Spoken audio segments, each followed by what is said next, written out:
అలా పెరిగిపోతే మహానుభావుడు ఆయన పాదం పైకెడుతుంటే అలా కొలవడానికి ఆకాశాన్ని అన్ని లోకాల్లో ఉన్నటువంటి వాళ్ళు బయటికి వచ్చి అబ్బో అబ్బో అబ్బో శ్రీ మహావిష్ణువు ఎలా పెరిగిపోతున్నారో అని ఆయన వ్యాపకత్వాన్ని చూసి పొంగిపోతుంటే సమాధినిష్టలో ఉన్న బ్రహ్మగారు ఉలిక్కిపడి ఏమిట్రా ధూర్తతనం అల్లరే అని అడిగట్ట.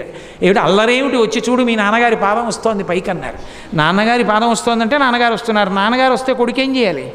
గబగబా వెళ్ళి కాళ్ళు కడగాలి చెంబుతో నీళ్లుతోటి. మా నాన్నగారి పాదమా అని కమండలం పట్టుకుని బయటికి వచ్చి చూసేట శ్రీ మహావిష్ణువు యొక్క పాదం పైకి వస్తోంది. ఆయన నాభి బొడ్డు కనపడింది.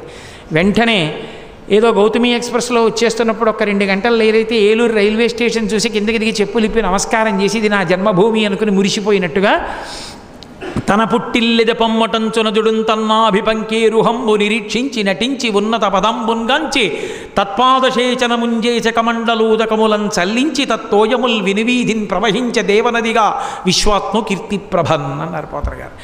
మా నాన్నగారి పాదం నేను కడగద్దు అని ఎడంచేత్తో కమండలం పట్టుకుని నీళ్లు పోసి ఆ పాదాన్ని కడిగట్ట. ఆయన పాదాన్ని కడిగినప్పుడు ఆ పాదోదకం ఆకాశంలో ఆకాశ గంగగా ప్రవహించింది.